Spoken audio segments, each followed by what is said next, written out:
Students, नमस्कार। Electric charges और field के एक और लेक्चर में आपका स्वागत है। आज हम पढ़ेंगे इलेक्ट्रिक फील्ड। पिछले लेक्चर्स में हमने इलेक्ट्रिक चार्जेस और इलेक्ट्रिक फोर्स और उसके एग्जांपल्स, नल पॉइंट वगैरह सब पढ़ लिया, ठीक है। तो अब टाइम हो गया है किसका? इलेक्ट्रिक फील्ड को पढ़ने का। देखिए, मैं क्या बोलता हूँ कि हमने क्या पढ़ा था कि एक चार्ज यहाँ पर है Q1, ठीक है, एक चार्ज यहाँ पर है Q2। दोनों में फोर्स लगता है। दोनों में क्या लगता है? फोर्स। मतलब ये इस पे फोर्स लगाएगा, ये इस पे फोर्स लगाएगा, ठीक है। मतलब कि ये यहाँ पर है, इसके बीच में हमें अभी कुछ दिख नहीं रहा है, फिर भी ये इस पे फोर्स लगा रहा है। अगर मैं इसको ले लूं तो क्या इसका मतलब क्या है कि यहाँ पर अब ये उस पे फोर्स नहीं लगाएगा। मतलब कि यहाँ पे क्या बचा है, यहाँ क्या होगा, या यहाँ पर ऐसा क्या है कि जिसकी वजह से अगर मैं यहाँ पे कोई चार्ज प्लेस करता हूँ, यहाँ यहाँ यहाँ कहीं पे भी, तो ये उस पे फोर्स लगाता है। ऐसा क्या है जिसकी वजह से ये दूसरे के साथ अपना कॉन्टेक्ट या अपना रिलेशन बनाता है। ये जो हमें दिख नहीं रहा है, वो जो हमें फील हो रहा है, और जिसकी वजह से ये इस पे फोर्स लगा रहा है। Okay, that is what you can say as a electric field. What you can say as a electric field. तो आओ इसकी डेफिनेशन लिखते हैं पहले इलेक्ट्रिक फील्ड की। एक क्या है? एक रीजियन है। एक क्या है? एक रीजियन है। It is a region around an electric charge. It is region around an electric charge. Okay, एक इलेक्ट्रिक चार्ज के अराउंड एक रीजन, ओके, है इन विच गिवन चार्ज, मैं किसकी बात कर रहा हूं? गिवन चार्ज का मतलब कि जिसके अराउंड रीजन है। Given charge can exert electrical force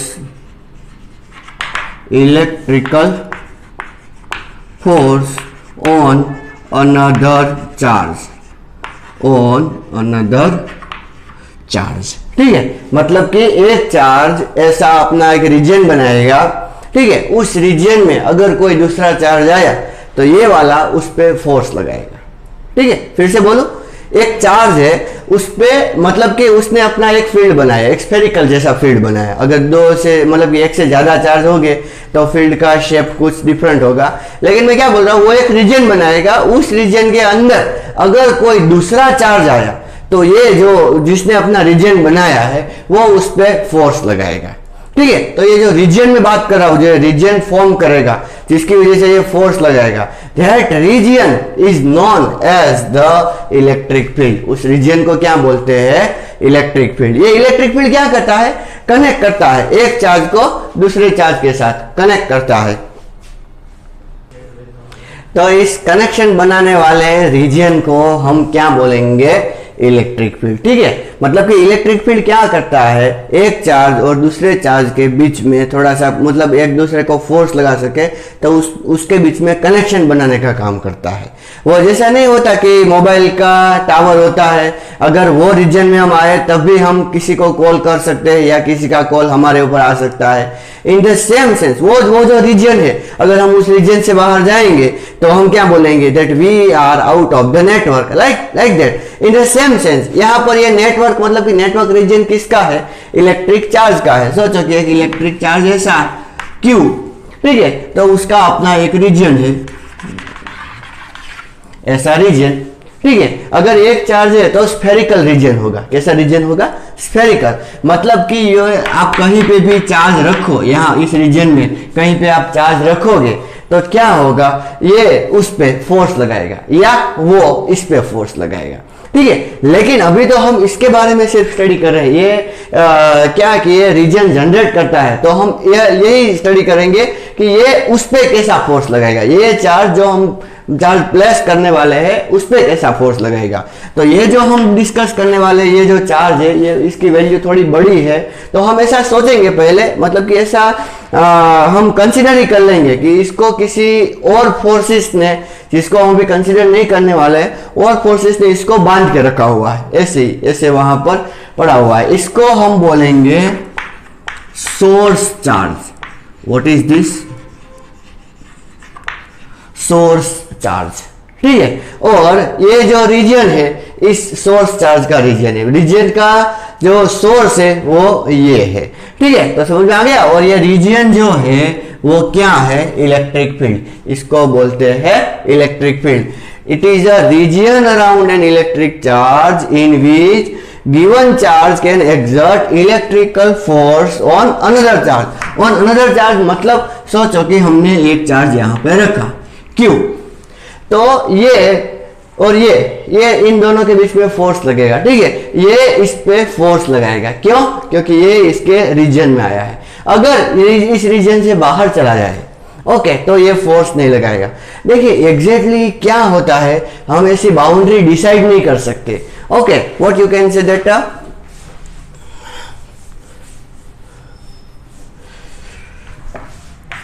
we can't decide exact boundary of electric field. क्यों? Because this force, electric force is having the infinite range. बहुत ज्यादा रेंज पे वो लग सकता है। जैसे ही डिस्टेंस बढ़ेगा वो फोर्स कम होता चला जाएगा।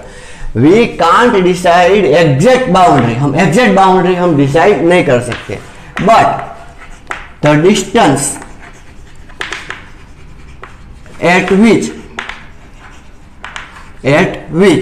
test charge, distance at which test charge experience negligible force। अब आप बोलोगे सर ये टेस्ट चार्ज क्या है? इस चार्ज को हम टेस्ट चार्ज बोलेंगे। क्या बोलेंगे? Test charge. क्यों टेस्ट चार्ज बोलेंगे? Because this charge test the electric field. Test मतलब ये सर टेस्ट नहीं करता, यह फील करेगा कि कितना ज्यादा फोर्स लगेगा। ठीक है ना, ऐसा।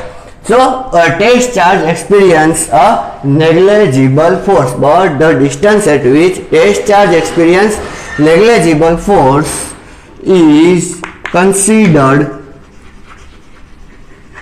roughly as boundary of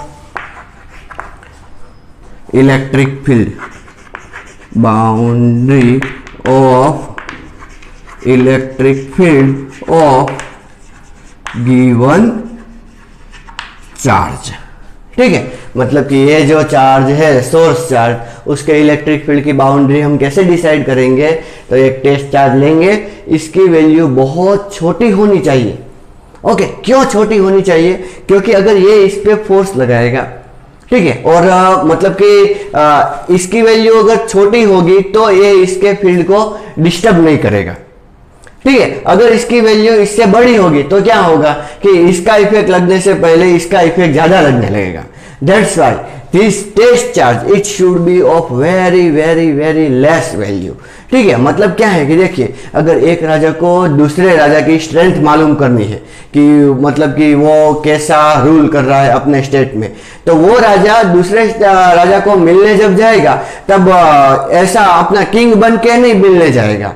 He will become one what you can say as a common man, और उसके बाद में वो देखेगा कि उसका पावर कैसा है। ठीक है, क्यों? क्योंकि अगर वो किंग बन के जाएगा तो वो अच्छा ही बिहेव करेगा, वो तो पक्का है। ठीक है ना, लेकिन अगर वो कॉमन मैन बन के जाएगा तो वो उसको मतलब कि ऐसे ही ट्रीट करेगा जैसे वो कॉमन मैन है। ठीक है, और उसकी पावर इसको अच्छी तरीके से पता चल सकती है। इन द सेम सेंस अगर हमें इसकी इलेक्ट्रिक फील्ड की स्ट्रेंथ टेस्ट करनी है तो ये जो टेस्ट चार्ज है उसकी वैल्यू बहुत छोटी होनी चाहिए। ठीक है, कहने का मतलब ये है that Q, magnitude of Q should be much much less than magnitude of this Q। Okay, इस टेस्ट चार्ज की वैल्यू सोर्स चार्ज से बहुत बहुत कम होनी चाहिए। ठीक है, तो यहाँ पर हमने क्या डिस्कस किया कि इलेक्ट्रिक फील्ड क्या होता है, मतलब कि कौन जनरेट करता है, सोर्स चार्ज क्या है, टेस्ट चार्ज क्या है, मतलब उसकी बाउंड्री क्या है, ऐसा हमने डिस्कस कर लिया। ठीक है, अब देखते हैं कि उसकी स्ट्रेंथ को कैसे मालूम करते हैं। ठीक है, देखिए अगर हमें स्ट्रेंथ मालूम करनी है, ये आप पॉज करके पहले नोट कर लें। ठीक है, कहीं पे भी अगर हमें उसकी स्ट्रेंथ मालूम करनी है, सोचो कि यहां से r जितना डिस्टेंस में लूं, कितना डिस्टेंस में लूं, r जितना, और यहां पर मुझे उसकी स्ट्रेंथ मालूम करनी है। तो कैसे मालूम करें, तो यहां पर मुझे 1 कूलम चार्ज रखना है। कितना चार्ज रखना है, 1 कूलम। पहले देखिए इलेक्ट्रिक फील्ड स्ट्रेंथ की डेफिनेशन क्या है, force exerted on unit positive charge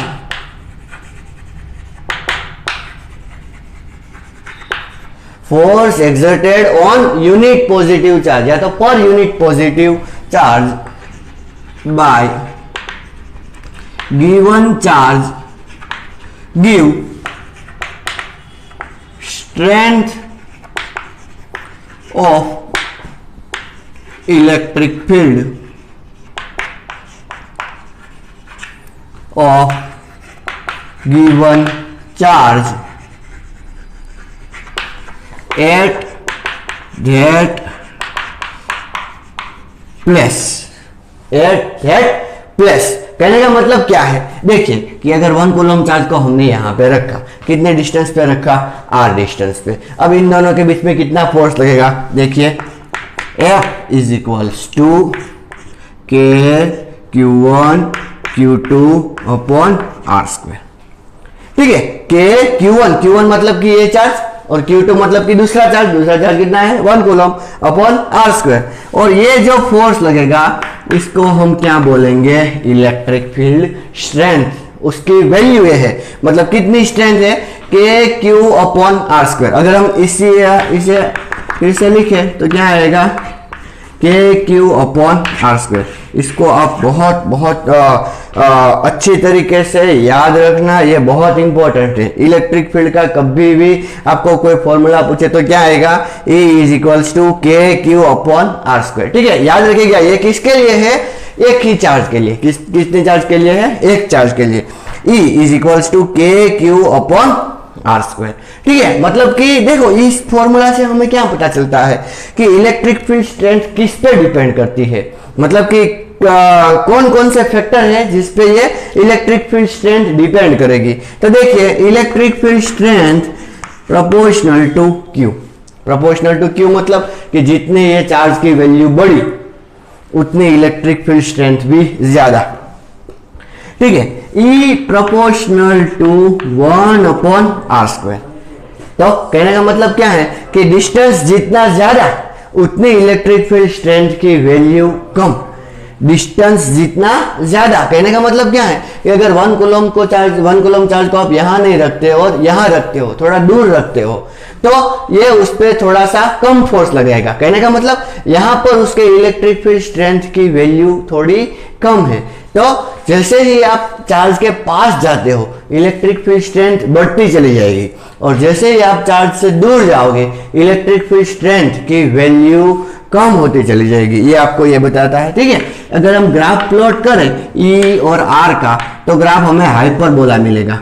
कैसा मिलेगा, हाइपरबोला। क्यों, क्योंकि as R increases electric field decreases. R जैसे इंक्रीज होता है इलेक्ट्रिक फील्ड क्या होता है, डिक्रीज होता है। ठीक है, तो ये हमने किसके बारे में बात की, इसके स्ट्रेंथ के बारे में, कि कहीं पे अगर हमें इलेक्ट्रिक फील्ड स्ट्रेंथ मालूम करनी है तो कौन सा फॉर्मूला यूज करें, E is equals to K Q upon R square. ठीक है, ये फोर्स किस पे लगाया, कितने चार्ज पे लगाया, 1 कूलम चार्ज पे। ठीक है, देखिए हमने टेस्ट चार्ज कितना लिया था, Q। अगर हम Q को ही यहां पर रख दे, किसको रख दे हम, Q को। ठीक है, तो Q पर कितना फोर्स लगेगा, देखिए F is equals to K Q upon R square. इतना लगेगा, K Q Q upon R square, वो तो हमें कूलम्ब्स लॉ पता ही है। के क्यू, अभी हम डायरेक्शन के बारे में डिस्कस नहीं करेंगे, थोड़ी देर के बाद डिस्कस करेंगे। K Q Q upon R square, इतना फोर्स लगा। अभी के क्यू अपॉन आर स्क्वायर क्या है, देखिए के क्यू अपॉन आर स्क्वायर ये क्या है, इलेक्ट्रिक फील्ड।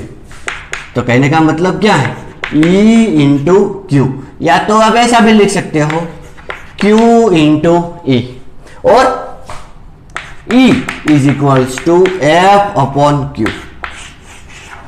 याद रखना ये जो Q है ये कौन है, टेस्ट चार्ज है। टेस्ट चार्ज यहां पर है या नहीं है, इससे इसकी इलेक्ट्रिक फील्ड स्ट्रेंथ को कोई फर्क नहीं पड़ता। याद रखना इलेक्ट्रिक फील्ड स्ट्रेंथ किस चीज पे डिपेंड करती है, इन दो चीज पे डिपेंड करती है स्ट्रिक्टली। इलेक्ट्रिक फील्ड स्ट्रेंथ है किसकी, इस चार्ज की, तो सभी ओर से ये डिपेंड किस पे करेगी, इस पे ही डिपेंड करेगी। मतलब कि इसकी वैल्यू कितनी है, इसकी वैल्यू जितनी ज्यादा इलेक्ट्रिक फील्ड स्ट्रेंथ उतनी ज्यादा और इलेक्ट्रिक फील्ड भी उतना बड़ा।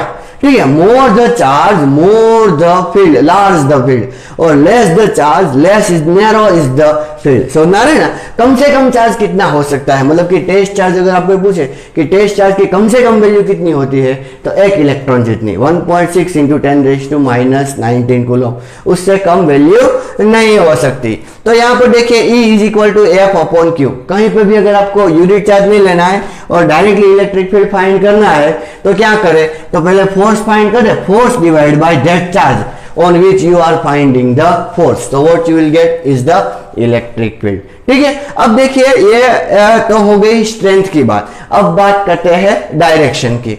देखिए ये Q है और ये 1 कूलम चार्ज है, क्या है 1 कूलम चार्ज। ठीक है, और ये Q पॉजिटिव, 1 कूलम भी पॉजिटिव, ये 1 कूलम पे किस तरह फोर्स लगाएगा, इस तरह, और इलेक्ट्रिक फील्ड की डायरेक्शन भी वही। तो सबसे पहले आपको नोट ये करना है that electric field is in the direction of electric force. पहली बात क्या, electric field is in the direction of electric force. ठीक है, इलेक्ट्रिक फील्ड किसकी डायरेक्शन में होगा, इलेक्ट्रिक फोर्स की डायरेक्शन में। इलेक्ट्रिक फोर्स जिस डायरेक्शन में लगता है उस डायरेक्शन में इलेक्ट्रिक फील्ड हम कंसीडर करेंगे। तो कहने का मतलब क्या है कि इलेक्ट्रिक फील्ड कैसी क्वांटिटी है, electric field is vector quantity. Electric field कैसी क्वांटिटी है, वेक्टर क्वांटिटी। इलेक्ट्रिक फोर्स भी वेक्टर क्वांटिटी था, तो इलेक्ट्रिक फील्ड भी कैसी है, वेक्टर क्वांटिटी। क्यों, देखो हमने उसकी डायरेक्शन डिफाइन की। ठीक है, देखो अगर 1 कूलम चार्ज को मैं यहां लेके आऊं तो डायरेक्शन जो पहले इस डायरेक्शन में ये फोर्स लगा रहा था, अब यहां पर मैंने 1 कूलम चार्ज को लगा दिया तो किस डायरेक्शन में फोर्स लगाएगा, यहां पर, इस डायरेक्शन में। तो यहां देखो इसको कैसे फोर्स लगाएगा, ये इस पे किस डायरेक्शन में फोर्स लगाता है, वो डायरेक्शन। ठीक है, किसकी, इलेक्ट्रिक फील्ड की। इस डायरेक्शन में फोर्स लगाया तो इलेक्ट्रिक फील्ड की डायरेक्शन ये, यहां पर 1 कूलम यहां रख दिया, इस डायरेक्शन में फोर्स लगाया तो इलेक्ट्रिक फील्ड की डायरेक्शन ये। ठीक है, इतना समझ आ गया ना। तो electric field is in the direction of electric force, और कैसी क्वांटिटी है, वेक्टर क्वांटिटी। देखो इसके ऐसा यूनिट की अगर हम बात करें तो ऐसा यूनिट क्या है, किस तरह देखें, तो E इज इक्वल्स टू, अभी हमने थोड़ी देर पहले पढ़ा, F upon Q. F Newton और Q कूलम, तो क्या आएगा, न्यूटन पर कूलम। एक यूनिट उसका ऐसा भी है जो हम नेक्स्ट चैप्टर में डिस्कस करेंगे, वोल्ट पर मीटर। ठीक है, आप याद रखना अच्छी तरीके से, क्या, वोल्ट पर मीटर। देखो ये न्यूटन पर कूलम है, इस यूनिट से आप इजीली उसका डायमेंशनल फॉर्मूला भी डिराइव कर सकते हो। देखो हमने क्या देखा, electric field is in the direction of electric force. तो इलेक्ट्रिक फोर्स जिस डायरेक्शन में लगता है उस डायरेक्शन में इलेक्ट्रिक फील्ड की डायरेक्शन होती है। तो क्या लिख सकते हैं, E bar is equals to K Q upon R square into R cap. क्या आएगा, K Q upon R square into R cap. ठीक है, अगर ये नेगेटिव चार्ज है, सोचो अगर ये नेगेटिव चार्ज है तो क्या होगा, नेगेटिव चार्ज है, ये तो 1 कूलम ही है, यूनिट पॉजिटिव, इसको तो 1 कूलम ही लेना है। इसको पॉजिटिव या नेगेटिव कर सकते हो, इसको नहीं। तो अगर माइनस क्यू इसको करे तो ये माइनस इसको क्या करेगा, रिपेल करेगा कि अट्रैक्ट करेगा, ऑब्वियसली अट्रैक्ट करेगा। तो फोर्स किस डायरेक्शन में होगा, इस डायरेक्शन में, तो इलेक्ट्रिक फील्ड की डायरेक्शन कैसी होगी, इस तरह होगी। देखिए मैं यहाँ पे ड्रॉ कर रहा हूं, आप पहले इसको नोट कर लेना अच्छी तरीके से पोज करके। हाँ, तो कैसे, देखिए अगर पॉजिटिव चार्ज है, पॉजिटिव, तो इलेक्ट्रिक फील्ड कुछ इस तरह होगा, मतलब कि कोई भी चार्ज आए मेरे पास तो मैं उसको अपने पास नहीं आने दूंगा, तुम मेरे से दूर जाओ, इस तरह। और जैसे ही वो दूर जाएगा इसके जो फोर्स लगाने की ताकत है वो कम होती चली जाएगी। क्या होती चली जाएगी, कम होती चली जाएगी, जैसे हमने पहले डिस्कस किया था। तो ये राइट रिप्रेजेंटेशन है बच्चों। अगर आपको ऐसा दिया गया हो कि एक पॉजिटिव चार्ज है और सभी जगह पर इलेक्ट्रिक फील्ड लाइंस की डायरेक्शन, इलेक्ट्रिक फील्ड की डायरेक्शन ऐसी दी है, then this is a wrong representation. पहले बड़ी फिर उससे छोटी छोटी छोटी इस तरह होनी चाहिए। क्यों? Because this arrow size represent strength and arrow direction represent direction of the electric field. Okay, so इसको अच्छी तरीके से नोट कर लीजिए। This is the electric field representation of positive charge. अगर नेगेटिव चार्ज है तो कैसे रिप्रेजेंट करें, देखिए नेगेटिव चार्ज की बात कर रहा हूं। नेगेटिव चार्ज है तो वो क्या करेगा, अपनी ओर खींचने की ट्राई करेगा, ठीक है, कम होता चला जाएगा। यहां भी सेम, ठीक है, आप अच्छी तरीके से इसको नोट कर लेना। क्या होगा, नेगेटिव चार्ज होगा तो उसको अपनी ओर खींचेगा और पॉजिटिव चार्ज होगा तो दूर जाएगा। ये किसकी इलेक्ट्रिक फील्ड है, पॉजिटिव की, ये किसकी है, नेगेटिव की, ठीक है। कहां से खींच रहा है, तो जहां पर आपने चार्ज प्लेस किया होगा वहां पर से खींचेगा, ठीक है ना। तो ये हमने किसकी डिस्कशन की, इलेक्ट्रिक फील्ड की। इलेक्ट्रिक फील्ड क्या होता है, उसकी स्ट्रेंथ क्या होती है, ठीक है, उसकी वैल्यू कितनी होगी, उसकी डायरेक्शन कितनी होगी। आइए कार्टेशियन कोऑर्डिनेट में हम देखें electric field of point charge क्या होता है। मैं लिख रहा हूं electric field of point charge. Electric field of point charge किस तरह होता है, तो कंसीडर करो ये एक्स एक्सिस है, ये है वाई एक्सिस, और यहां पर हमने कोई चार्ज रखा हुआ है Q, ठीक है। ओके, अब हमें यहां पर इलेक्ट्रिक फील्ड चाहिए। क्या चाहिए, इलेक्ट्रिक फील्ड, मतलब कि अपना इलेक्ट्रिक फील्ड जनरेट करेगा और इस पॉइंट पर कितना होगा। सोचो कि ये डिस्टेंस है r, ये कितना डिस्टेंस है r, तो हम यहां पर 1 कूलम चार्ज रख देंगे। ओके, और यहां पर पहले फोर्स फाइंड करेंगे और इलेक्ट्रिक फील्ड डायरेक्ट अगर हम लिखें तो क्या आएगा, KQ/r²। लेकिन अगर हमें डायरेक्शन चाहिए तो E bar is equals to KQ/r² into r cap. ये कैसा रिप्रेजेंटेशन है, वेक्टर रिप्रेजेंटेशन, ठीक है। अगर हम इस कैप को हटाना चाहें, r cap is equal to क्या होगा, r बार/mod r। तो फिर कैसे करेंगे, तो electric field is equals to KQ upon, देखो इस मोड r को सिर्फ r लिखो तो भी कोई प्रॉब्लम नहीं है।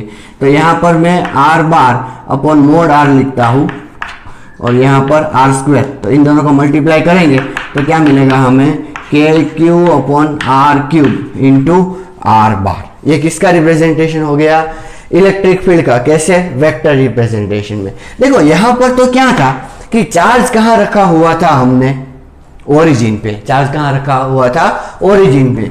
लेकिन अगर चार्ज हमने ओरिजिन पे ना रखा हुआ होता, फॉर एग्जांपल देखो ये एक्स एक्सिस है, ये वाई एक्सिस है, चार्ज को हमने कहीं यहां रखा हुआ है, या तो यहां ना रख के हमने चार्ज को यहां रखा हुआ है, ठीक है।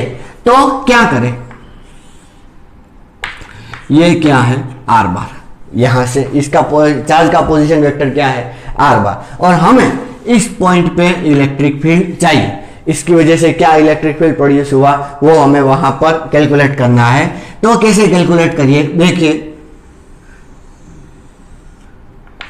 सोचो ये क्या है, आरपी बार। क्या है ये, आरपी बार। ओके, और ये क्या है, आर बार। तो इसका इलेक्ट्रिक फील्ड यहां पर तो देखो ये पॉजिटिव है, तो ऐसे आएगा। पहले इसको कनेक्ट करेंगे, कनेक्ट करने से देखो ये हमें पता चला। तो ये कितना होगा, तो जब भी ऐसा आपको आए तो आप कैसे सोल्व करोगे कि r bar minus rp bar कि rp bar minus are bar. तो ट्राइंगल इजीली आप यूज कर सकते हो, this plus this is equal to this one, मतलब कि r bar plus qp bar. देखिए r bar plus qp bar is equal to rp bar.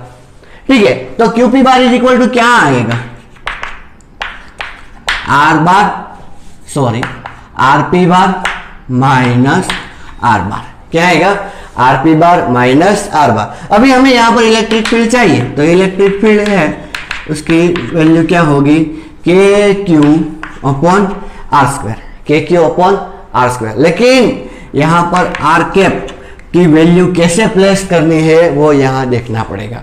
ठीक है, क्यों, क्योंकि देखो यहां पर तो क्या था, चार्ज ओरिजिन पे रखा हुआ था, इसीलिए डायरेक्टली हमने क्या लिख दिया, आर स्क्वायर और ऐसा लिख दिया। ठीक है, लेकिन यहां पर चार्ज ओरिजिन पर नहीं है, चार्ज ओरिजिन पे नहीं है, तो हमें ये डिस्टेंस देखना पड़ेगा बच्चों।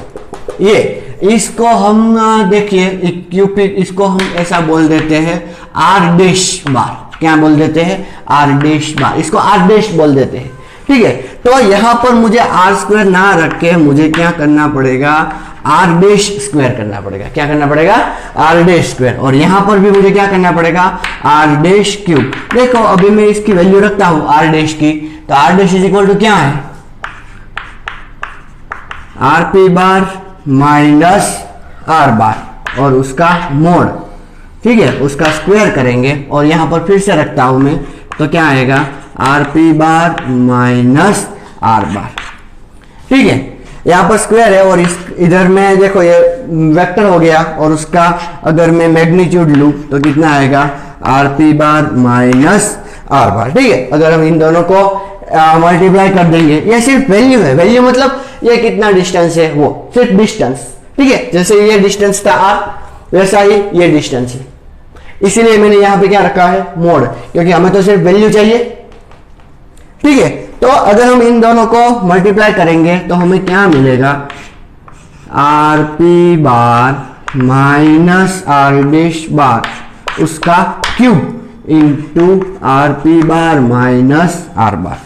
ठीक है, ये इलेक्ट्रिक फील्ड कब है, जब चार्ज कहां पर है, ओरिजिन में नहीं है, कहीं और है। ठीक है, देखो अगर ओरिजिन पे होता तो R bar is equal to हमें जीरो रिप्लेस करना पड़ता। अगर हम यहाँ पर जीरो रिप्लेस करेंगे तो सिर्फ आरपी आएगा, यहाँ पर भी सिर्फ आरपी आएगा, सिर्फ आरपी आएगा। और आरपी क्या है, तो ये है जहां पर हमें चाहिए, और ये पी वाला है, मतलब कि यहाँ पर सोचो कि इसको भी पी ले ले तो ये आर बार है, आर स्क्वायर वही हो गया।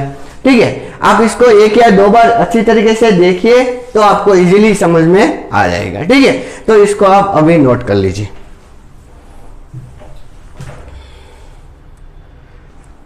देखिए एक एग्जांपल हम देखते हैं, दो चार्ज है, एक Q1 है दूसरा Q2 है, और ये क्या है, R है। ठीक है, इन दोनों के बीच का डिस्टेंस क्या है, R है। क्वेश्चन ऐसा है, find electric field, find electric field at place of Q1 and Q2। Q1 और Q2 पे कितना इलेक्ट्रिक फील्ड है वो फाइंड करना है। ठीक है, देखिए Q1 पे कितना इलेक्ट्रिक फील्ड है, तो Q1 का इलेक्ट्रिक फील्ड नहीं, Q1 जहां पे रखा हुआ है वहां पर किसका इलेक्ट्रिक फील्ड होगा, Q2 का। इन द सेम सेंस Q2 जहां पे रखा हुआ है वहां किसका इलेक्ट्रिक फील्ड होगा, Q1 का। ये अच्छी तरीके से आप नोट कीजिएगा, अच्छी तरीके से समझना ही है। क्या, find electric field at a place of Q1 and Q2। Q1 के प्लेस पे कितना इलेक्ट्रिक फील्ड होगा वो फाइंड करना है। देखो एक बात और है, अगर आप बोलोगे सर Q1 के प्लेस पे हमने मतलब कि उस प्लेस पे हमने Q1 रखा हुआ है तो उसका इलेक्ट्रिक फील्ड होगा ना, नहीं, उसको हम अभी कंसीडर नहीं करेंगे। हम कौन सा इलेक्ट्रिक फील्ड कंसीडर करेंगे कि अगर हमने Q1 नहीं रखा है वहां पर, तब वहां पर कितना इलेक्ट्रिक फील्ड होगा वो हमें मालूम करना है। ठीक है, तो देखिए अगर हमने यहाँ पे Q1 नहीं रखा है, यहां पर अगर हमने Q1 नहीं रखा है तो क्या रखा है, तो 1 कूलम चार्ज रखा है। तो अगर 1 कूलम चार्ज रखा है तो उस पे Q2 फोर्स लगाएगा कितना, के Q2 इंटू 1/r², के Q2 इंटू 1/r²। 1 मैंने अभी यहां पर लिखा नहीं, तो कहने का मतलब क्या है, ये इलेक्ट्रिक फील्ड किसकी जगह पर है, यहां पर। अब इसकी बात करते हैं, तो अगर यहां पर मतलब कि इलेक्ट्रिक फील्ड फाइंड करना है तो क्या है, सोचना क्या है कि अगर हमने Q2 नहीं रखा है तो उस जगह पर इलेक्ट्रिक फील्ड कितना होगा। Q2 अगर हमने नहीं रखा है तो Q2 नहीं रखा है तब ऐसा सोचना है Q1 रखा है इस जगह पर, और यहां पर जब Q1 नहीं रखा है तब ऐसा नहीं है कि Q1 और Q2 दोनों को ले लिया, Q1 को ही लिया है सिर्फ, और Q2 की वजह से कितना इलेक्ट्रिक फील्ड आएगा वो। ठीक है ना, तो देखिए अगर हम E2 फाइंड करें, मतलब कि यहां पर इलेक्ट्रिक फील्ड फाइंड करें, तो यहां पर क्या सोचना है, हमने 1 कूलम चार्ज रखा वो, और उस पर कौन फोर्स लगाएगा, ये, और कौन सी डायरेक्शन में, इस डायरेक्शन में। ठीक है, तो कितना आएगा के Q1/r², क्या आएगा, के Q1/r²। ठीक है, इतना समझ में आ गया। ये इलेक्ट्रिक फील्ड किसका है, इसका, इसकी वजह से यहां पर, और ये इलेक्ट्रिक फील्ड किसका है, इसका। ये जो 1 और 2 है ये लोकेशन शो करेंगे, क्या शो करेंगे, location, electric field at 1 and electric field at 2।